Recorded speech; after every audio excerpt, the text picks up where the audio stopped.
Good morning. Radio check.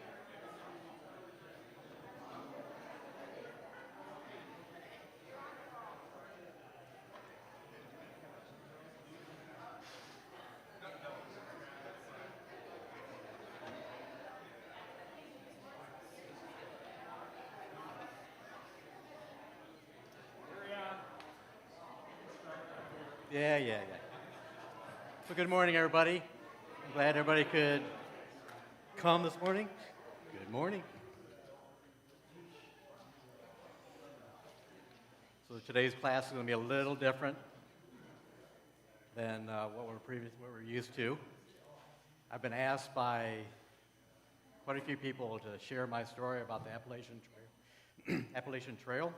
So that's what we're going to do this morning. So I'm going to reflect as I go through it. One thing that happens on the trail is you have a lot of time to think, and that can be dangerous, in many ways. So it's not just physical; it's a mental activity as well. We're going to start out with a video, and the videos are all my just scenes that I took when I was hiking through the different mountains. And you'll notice that they're always looking down. So, which means I had to climb somewhere, the top of a mountain somewhere. When I got up to the top, basically just like, wow, this is really awesome. And that's kind of the theme you'll see through this thing. It's just like a really incredible journey, and we're going to share that this morning. So roll the video, and I'm going to talk over it as it goes. So in the beginning, God created the heavens and the earth. And the earth was without form and void, and darkness was over the face of the deep. And the Spirit of God was hovering over the face of the waters. And God said, "Let there be light," and there was light. And God saw that the light was good, and God separated the light from the darkness. God called the light day, and the darkness he called night. And there was evening, and there was morning the first day. And God said, "Let there be an expanse in the midst of the waters, and let it separate the waters from the waters." And God made the expanse and separated the waters that were under the expanse from the waters that were above the expanse, and it was so. And God called the expanse heaven, and there was evening, and there was morning the second day. And God said, "Let the waters under the heavens be gathered together in one place, and let the dry land appear," and it was so. God called the dry land earth, and the waters that were gathered together he called seas. And God saw that it was good. And God said, "Let the earth sprout vegetation, plants yielding seed, and fruit-bearing fruit in which there is seed, each according to his kind on the earth." And it was so. The earth brought forth vegetation, plants yielding seed according to their own kinds, and the trees bearing fruit in which was their seed, and according to the kind that God saw, and it was good. And there was evening, and there was morning the third day. And God said, "Let there be lights in the expanse of the heavens to separate the day from the night, and let them be for signs and for seasons and for days and years. And then let them be lights in the expanse of the heavens to give light upon the earth." And it was so. And God made two great lights, the greater light to rule the day, and lesser light to rule the night, and the stars. And God set them in the expanse of the heavens to give light on the earth, to rule over the day and over the night, and to separate the light from the darkness. And God saw that it was good. And there was evening, and there was morning the fourth day. And God said, "Let the waters swarm with swarms of living creatures, and let birds fly above the earth across the expanse of the heavens." So God created the sea creatures and every living creature that moves, and which was the water swarming, according to their kinds, every winged bird according to his kind. And God saw that it was good. And God blessed them, saying, "Be fruitful and multiply, and fill the waters and the seas, and let birds multiply on the earth." And there was evening, and there was morning the fifth day. And God said, "Let the earth bring forth living creatures according to their kinds, livestock and creeping things, and beasts of the earth according to their kinds." And it was so. And God made the beasts of the earth according to their kinds, and the livestock according to their kinds, and everything that creeps on the ground according to his kind. And God saw that it was good. And then God said, "Let us make man in our image, after our likeness, and let them have dominion over the fish of the sea, and over the birds of the heavens, and over the livestock, and over all the earth, and over every creeping thing that creeps on the earth."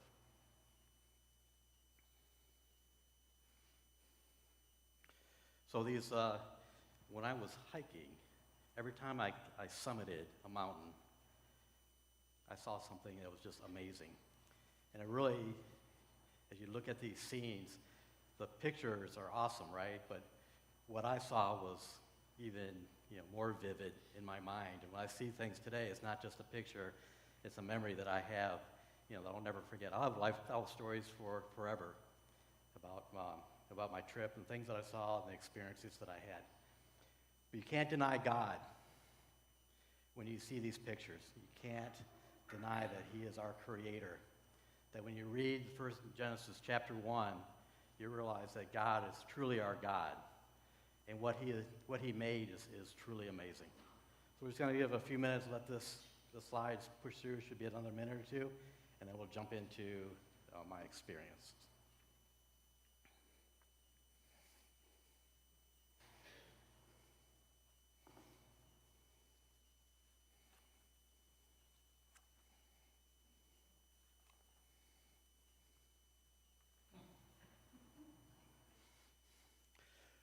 All right, here we go. So I'm going to have Mason or Ethan. Who wants to be Mason? Ethan's already taller than I am, so Mason's Ethan, you missed your opportunity. Mason, come on up here. So this is my backpack. When you hike, you take everything with you. Everything you own is in the backpack. Mason, how you doing, man? Mason did not know I was going to bring him up here. He is so happy to be part of this experiment. Put the backpack on. Come on, grab it.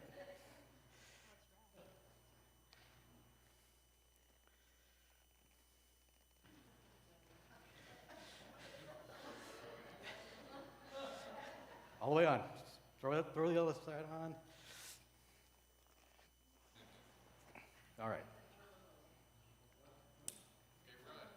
Run. Okay, Mason, what was your first thought? What was your first thought? It's heavy. I don't want to do this. I don't want to be in front of the crowd. There's probably a lot of things that are going through your head right now. So the pack, when you ready? Drop it. The pack weighed from like 25 to 40 pounds, depending on the season. You can sit down, thank you. The season or how much food I had in my pack. So the lighter, the better. When Miss Doris started to pick it up, she just said, "Oh, not going to happen." Okay? So it's pretty heavy. Part of the experience that I had was really just kind of getting used to the pack early on. So anyway, we'll get into that in just a second. So Appalachian Trail, March 22nd is when I started. Crazy decisions make for epic stories, and that is very true. Next slide. Hold on.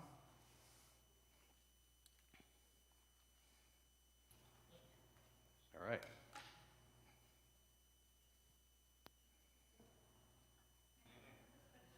Thank you. All right, so what's the Appalachian Trail? So it's the longest scenic trail, and it goes from Georgia all the way up into Maine. So really the southern terminus is in Springer Mountain, and it goes all the way up to Katahdin in Maine. So I started on March 22nd, and down in Katahdin. I actually started in Amicalola Falls, which are where the Chapmans are, so Arlen let me use his cabin for the weekend. That was kind of my starting point, so I actually did a pre-hike to get to the southern terminus. There are 14 states that you hike through to get to the very end. You can see the little star up there. That's where I made it. I had big aspirations to go all the way, but things happen. Talk about that as well. But so I started in Georgia and I made it all the way up to mid-New York. So I was 2/3 into the hike. All right. This is how the story began. So I'm the blue, Mary is the peach color. Right? So, one morning I said, "Mary, I'm going to hike the Appalachian Trail." And you have to visualize her look at that point. Are you serious? Yeah, I'm serious. I'm going to hike the Appalachian Trail. You have never done this before. So at this time, she's really motivating me, to carry through this. And I said, yep, I'm gonna do it. How long is it gonna take? About 6 months. 6 months, really her. Are you kidding me? You're gonna leave me for 6 months? At that point, it was a losing cause. And you can see the last bubble, there's just nothing there, because I had nothing to say at that point. I had no response that was appropriate at that time. I just had to let it sit.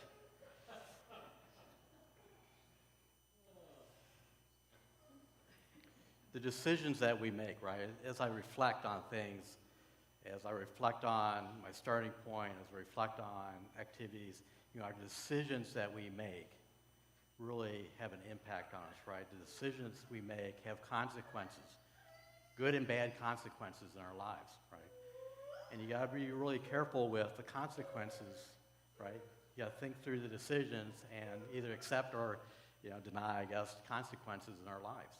And this was kind of those ones, like, I kind of fell in love with the idea.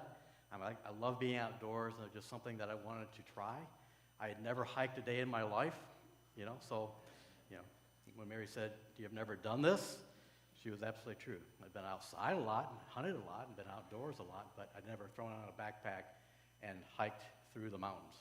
So it was definitely a new experience for me, something that I wanted to try, but as I traveled, I started to understand the consequences that went with the decision. So part of the prep was, starting to get ready for it. Since I had no experience, I had to basically do all the research and just kind of wing it, right? So I watched a lot of YouTube videos, this and that. You get into this analysis paralysis mode where you just kind of overthink things. But I was pretty prepared, and in Matthew chapter 24, it talks about being ready, right? To being ready for God, being ready for what's in front of you. And that's true for all of us, right? We need to be prepared for whatever comes our way. So you start to look at a Christian and our Christian principles and how we live our lives and stuff. When we make that, we want to be prepared. We want to be good Christians. We want to be able to take that next step. We want to be able to reply and talk to people about Christ. In this case, it was all about, am I prepared to hike? And I don't think we're always prepared, right? We do our best, but over time we mature. As Christians, we mature as Christians. As a hiker, I matured as a hiker, right? I learned as I went. The same thing as Christians. We learn as we go, become more mature, and become stronger at that. All right, so Sarasota is like the worst place to train.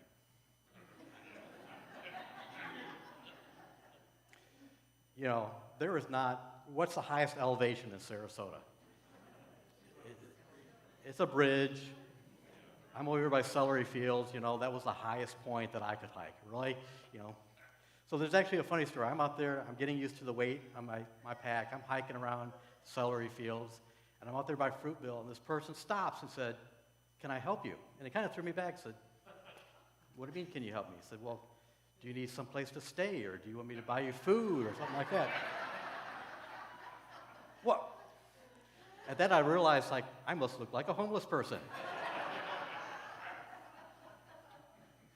You don't see too many people walking around Sarasota with a backpack. A little bit more common in other places, but in Sarasota, So I was offered, I said, "Ma'am, I'm pretty good today. I think I can make it through the day. Thank you very much for your concern." Off she went, and I continued my hike.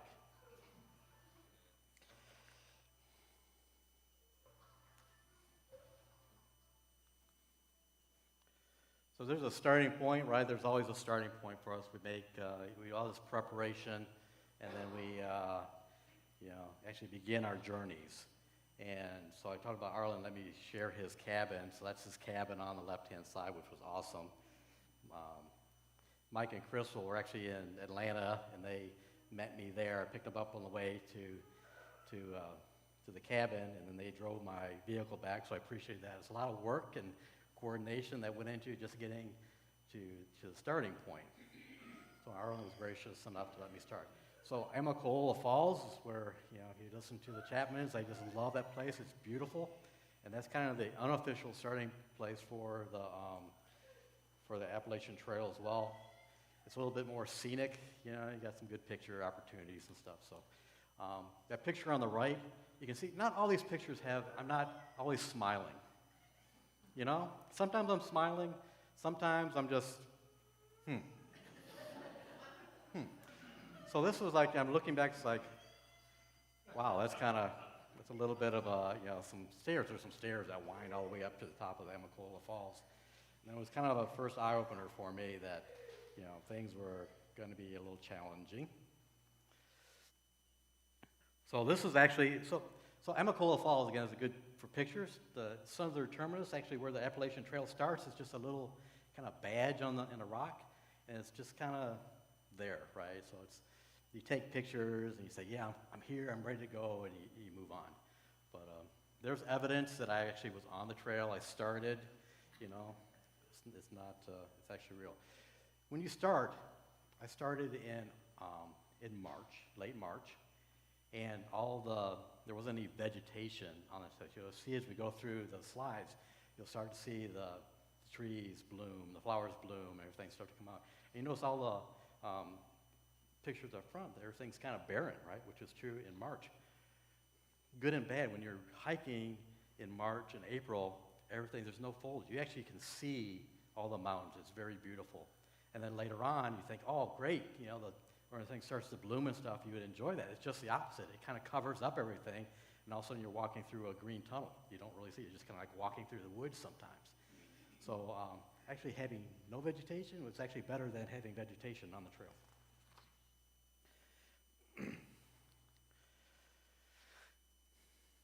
So who are you? So everybody has an alias. Everybody has an alias on the trail. Nobody goes by them. Nobody calls me Mark. Nobody called me Mark on the trail. It just reminds me, I'm thinking, these are things that I just thought of when I was on the trail. Paul and Barnabas, and they were first called Christians in Antioch, right? They were given a name. That name was significant to them. They were Christians, right? They were doing something, and people represented what they were doing based on what they were doing. So on the trail, you get names. People give you names. You don't really pick your name. People give you names. So however you act or some characteristic, you get a name, right? So I'm Calves. And that's who I am. So, and this is usually how the story went. You have really big calves. And I actually had one person say, are they real? I said, well, of course they're real. I thought I had implants or something like that. A lot of people have bird legs. But I got big calves. And so I said, yes, they are real. And they always want to know, well, how did you get big calves? It's, wow. Yeah, biking, weightlifting, hiking, whatever. So we're running for Mary, doing stupid things. And I would say, by the way, Calves is my trail name. And they shake their head, yep, that makes sense. And then it's nice to meet you, and they would tell me their name, and off you would go, right? So aliases. You don't really know who's who on the trail. One kid, I remember, he was in his 20s. His name was Manners, and he was so polite. It was always yes sir, no sir. That's just an example of people pick up on the things that you do and see, no matter what we're doing, right? People recognize and see that in individuals, and that's how they got your name. So mine just happened to be Big Calves, but the other was based on things that you did, and that's how you do it. Isn't that true? People realize or recognize us based on what we do in life, right? And you get nicknames or you get labeled with something, and that becomes how you're known, right? And sometimes if it's based on your reputation, you have a good reputation. If you lose that reputation, it takes a while to get it back. But it's all in a name, right? So what we do and how we act really does have an impact. On the trail, you get named by what you do, so you got to be careful. All right, I get asked this so many times. And we talked about, I read through the creation, right? Um, God made creatures and cattle and creeping things. Why did he do that?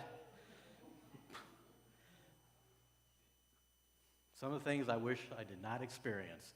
Some of these creeping things. So, what did I see? I didn't see anything.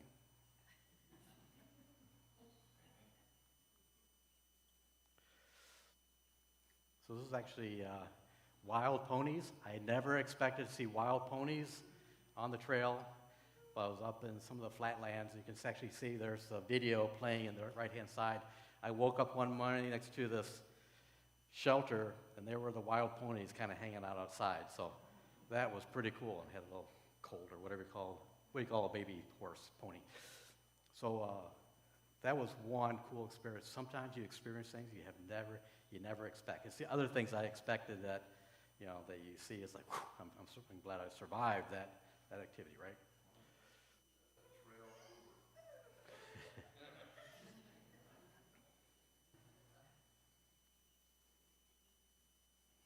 All right, snakes. All right. I hate snakes. But you got to look in the right-hand side. Wait for it. There.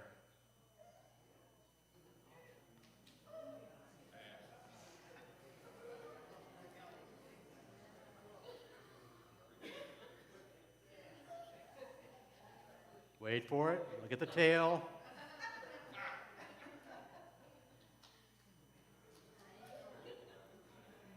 Ugh. The rattlesnake on the left-hand side in the picture is like what I really visualized for snakes. That thing was about this big around. It's hard to see how big it really is. That black timber you saw in the video was about the same thing. It was huge. You really can't see the small one, but it's like so camouflaged that you can't see it on the trail. So in Genesis chapter 3, it talks about Satan and the serpent and how crafty, and he was craftier than any other beast in the field, right? It's like, ugh, I can see that now, right? You experience that. I actually had to get off the trail. I jumped up a log and I was about to step down, and that's where that black timber was. And I'd rather see anything else, bears, whatever, than these rattlesnakes and stuff. They're all over the place, so you got to be careful. Paul, again, these were the things that went through my mind. We got the Genesis, and we got Paul with the viper that attached to his hand, right? And he threw it off and threw it into the fire, and people were amazed that he survived that. Out on the Appalachian Trail and on some of the back remote stuff, if you got bit by a rattlesnake, I don't think you would survive. There's not enough time to get from the trail to a hospital to get antivenin or whatever it is to do it. So, it's just Satan, man. This is just Satan through and through, right? What can happen? Ugh. All right. If you're from the South you probably recognize this next one.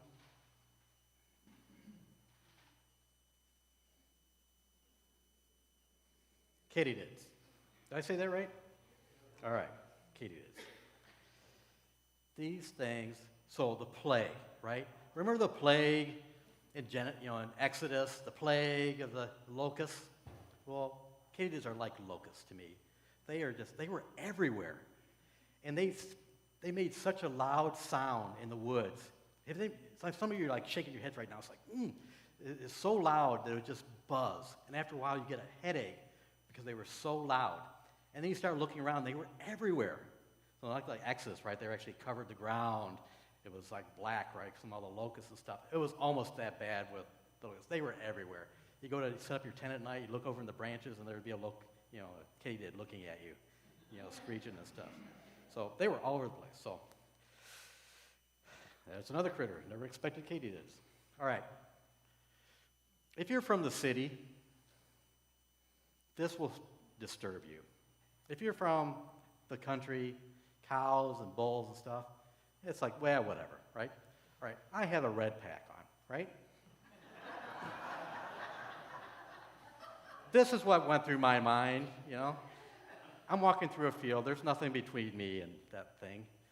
and I've got a red pack on. It's a bullseye. You know, I'm expecting that crazy thing to charge me at any point. Cows. Some of the trails went through private land, so you'd actually go through these gates and then go across the field, and whatever livestock or whatever was there, you would encounter. So, cattle.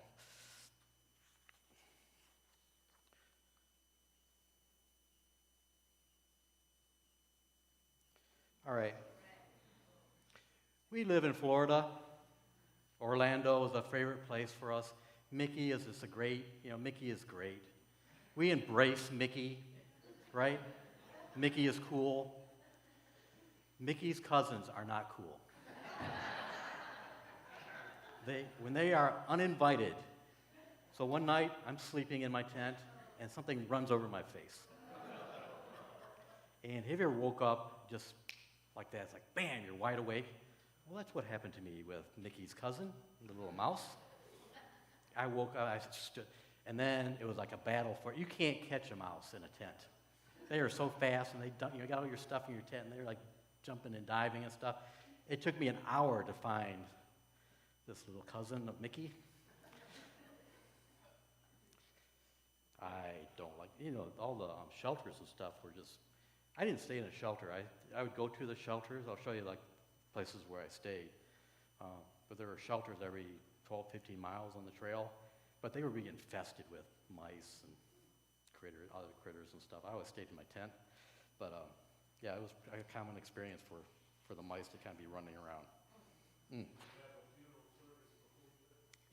I survived. He did not. So we'll just say that. Okay. Did I see bears? Yes, I saw bears. I was more afraid of the rattlesnakes than I was of the bears that I saw. The bears that I saw in Shenandoah National Park were like so used to people, they were actually more dangerous because they were used to people being around. When I was going hiking through Pennsylvania, when I saw a bear, they would just, they had the same reaction that I had to them. They would just kind of bolt out of there. And they are fast. You know the joke about, just need to run faster than your friend next to you? Those things they are fast. They're like 30 miles an hour fast. They can move when they want to. You always see them kind of lumbering or, No, they are fast. So they actually, when I was hiking through the Smoky Mountains, there was one of the campsites that got shut down because there was a bear, an aggressive bear in the area. And that bear actually got into somebody's tent and grabbed their backpack. You never leave food in your backpack in the tent. So it went after that food in the tent. Woke them up in the middle of the night. You can imagine a bear in your tent, how you would react to that. He got a new nickname. Everybody gets a name. His new name was Bear Bait. And he tried to shake that for the rest of the trail, but nope. Once you get a name, you get a name. Bear Bait. He was Bear Bait. I actually had one bear. I was in my tent. This was in North Carolina, and I heard him go by me. I smelled him. They got this real musty smell and stuff. Saw the shadow, smelled, and he kept going. I was glad about that. Okay. I saw a lot of deer. This little fawn on the left-hand side, that thing walked right up to me, like a couple feet from me. That picture is just like, it was so cute. So I did see a lot of deer. I didn't see as many as I thought I would, but that was really cool seeing the little fawn come up to me.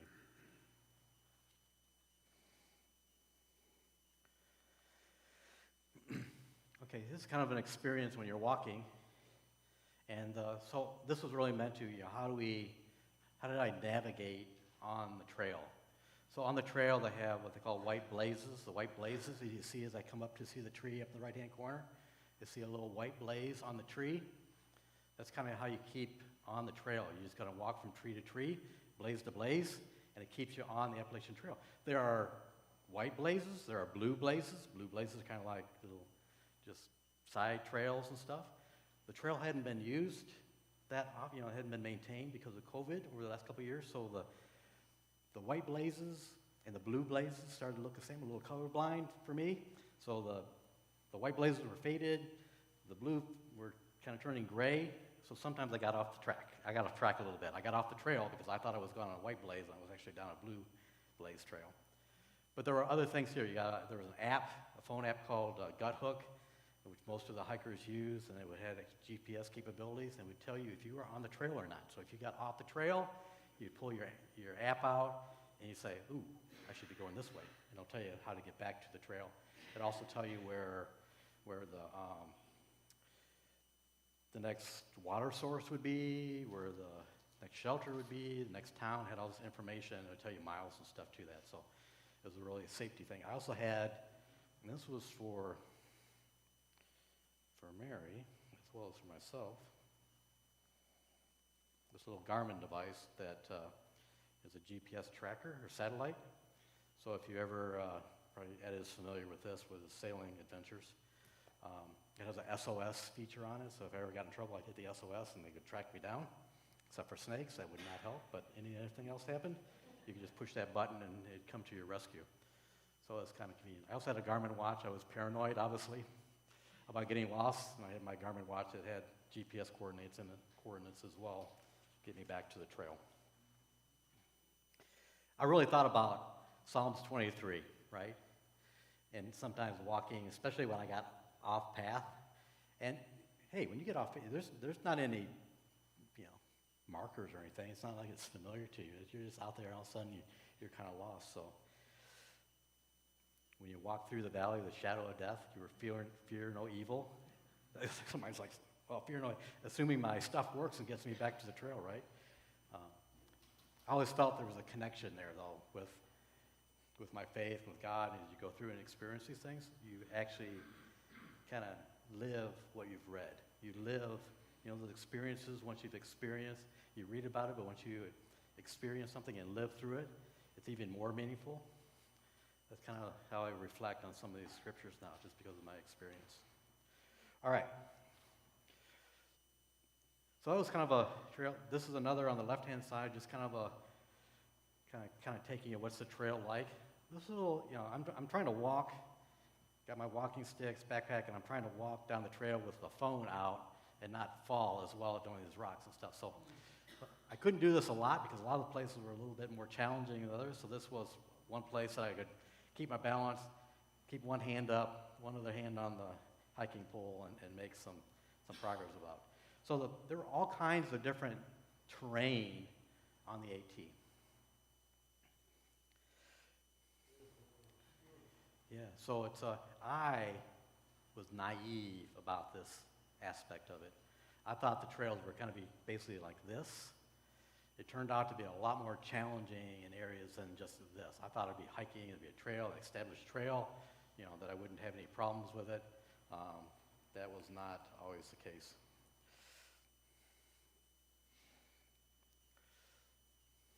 So about Matthew chapter 7, about broad is the path that leads to destruction, but narrow is the gate and the path that leads to.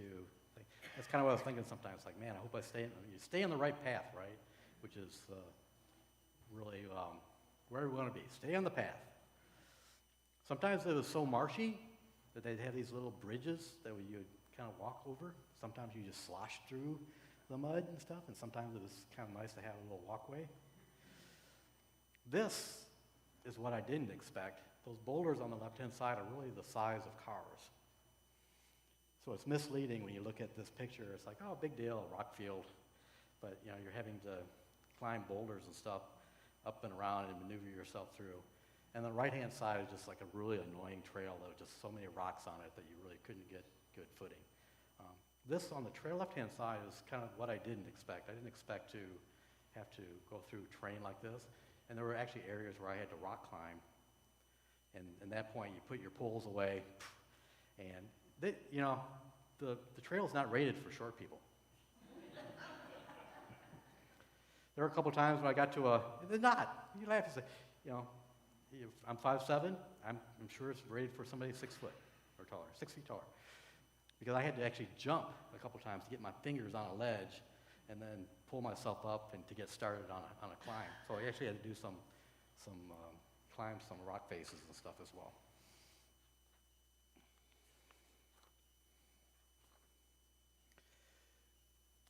It's really beautiful.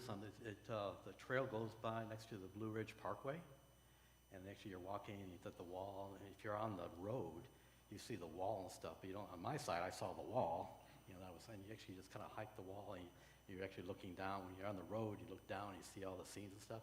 I just saw it from the bottom of the wall. And then in the bottom, it said hiker warning. These, signs like this does not help, right? It does not help it doesn't help with your confidence. It's talking about the roller coaster, and it's like, beware, get ready for a ride. And it wasn't that. All right. There are good Samaritans on the trail. And just like in Luke chapter 10, when it talks about the Good Samaritan, and the Good Samaritan took time to step aside, to help somebody that was in need, there are good Samaritans on the trail as well. People will go out and they realize kind of the challenge that some of the hikers are having. It's the same thing with the trail. They'll just set up and they'll have food for you. They'll have a place to sit, encourage you. Mostly food. You're always thinking about food. So, every time you see, a good Samaritan out there, it's awesome. The group on the left-hand side, so I'm not really shy about talking to people. So I walk on the top of this mountain, and there's a bunch of people over here, hikers, and they're sitting here, and they're just kind of standing like this. And I had all these other day hikers over here, and they're eating food and stuff. It's like, oh, this is crazy. So I walked over, I walked to where the food was and started talking to them. And you can see I got the group pictures like, yeah, here we go. So, the end result is I met some really great people. They gave me all their food that they had. They had pity on me and just had a really good. And then my friends appreciated it because I pulled them over as well, so they got, a little bit of the spoils.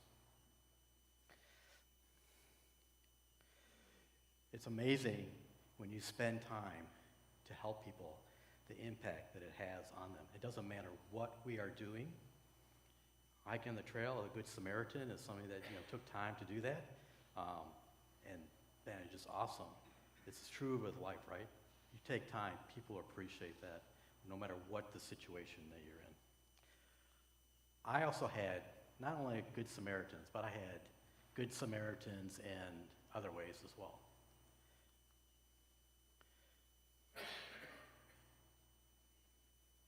So care packages, oh man. When you receive a care, so you have to get off the trail, go to a post office somewhere in town and stuff, and pick up your care package. But it was worth it. So Mary and my mom, and Dan and Becky sent me a care package, and my sister Kimberly and my niece Amanda, Chuck and Kathy, and Doris, and Laura, my daughter-in-law. They all made these little packages for me, and it's just like the greatest feeling. You get the box. It's like Christmas time all over again. And it has food in it, right? So again, everything's about food. I always ate the cookies first, so everybody knows that. I went through 3 pairs of shoes, and I was working on my 4th pair in New York. Totally destroyed 3 pairs of shoes. So the terrain is rough enough that your shoes just take a beating. They're called trail runners. They're kind of lightweight shoes, and they don't last very long when you're on the trail. So there you go, shoes. And you get to meet friends and family, right? So the Baileys live in Virginia now, and they knew I was coming through, so they picked me up one evening, fed me, and I said, "Can I stay at your place tonight?" And they weren't thinking about letting me stay at their place, but they did. They were just going to feed me and send me on my way. I said, "No, I really need a place to stay tonight too. I need to, And they like, "Our place is really small. It doesn't matter. It's bigger than a tent, right?" Okay. Ice cream challenge. I spent my whole life, like halfway, there's this ice cream challenge. I spent my whole life preparing for that event. And the event is like 30 minutes. You have 30 minutes to eat the ice cream. It's like a gallon of ice cream, or a little bit more. Man, I put it down 25 minutes. I was under the 30-minute time. I can put down some ice cream. I trained for this. That was one thing I trained for. So, different types of shelter and weather. It ranged from 12 degrees to 95 degrees on the trail.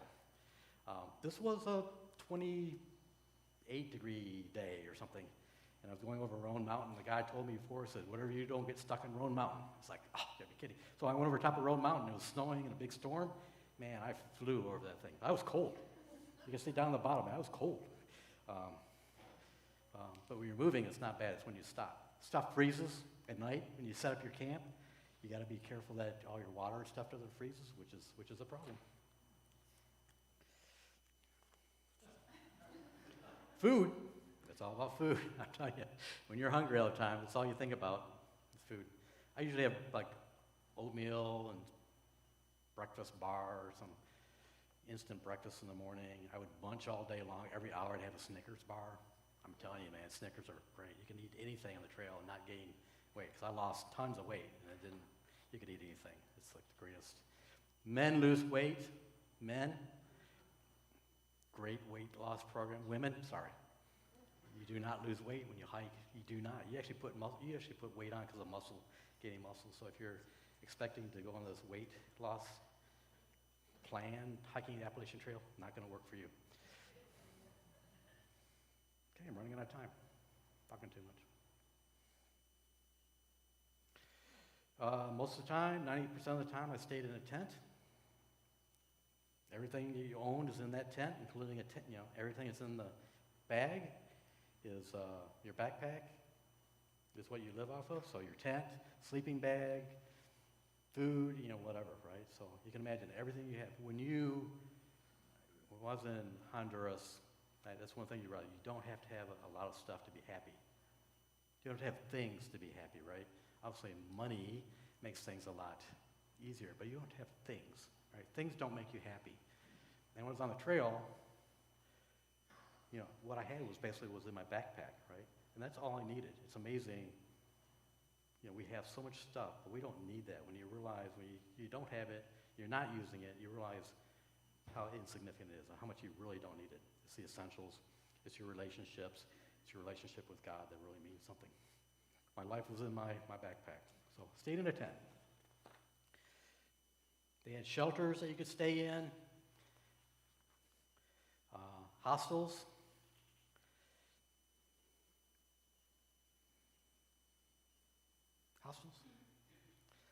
This was a really cool hostel. It was actually made in the late 1800s. It was made out of chestnut, and I guess they don't have any chestnut trees anymore, but it was like really a cool hostel. I would stay in a hotel every once in a while. You come off the trail and you resupply. And that's what the hotel room would look like after. I'd just destroy the place. My stuff would be all over the place, drying out or whatever. All right, this is really cool. This is the perspective that you have times. So this is on the McAfee Knob in Virginia. It's like an iconic picture for hikers on the Appalachian Trail. And you see these pictures of somebody standing on this knob. So this is one perspective, but when I visualize what I saw, I see this, right? So everybody sees that up-close picture, but I have this beautiful view, right? So you see one thing, because it's better to have this 8x10 and you're standing on this ledge, but it's really the perspective that you have, right? So you see, it's interesting, right? You see one thing, but in reality, it could be something completely different.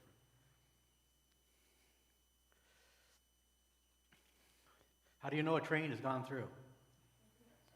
He left his tracks.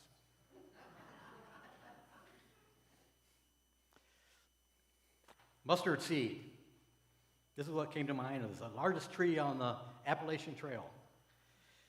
It was massive. It's like incredible. You walk up and all of a sudden, bam, it's there, right? So this is what heaven's going to be like.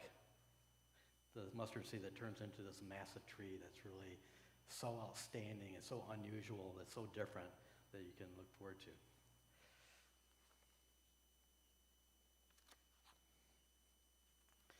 All right, so this is by Gatlinburg. Somebody help me out. Gatlinburg. What's the dome? Klingman's Dome. It was like a massive storm, and somebody, I was posting everything on Facebook and stuff, and somebody said, I took a picture of it, you couldn't see a thing.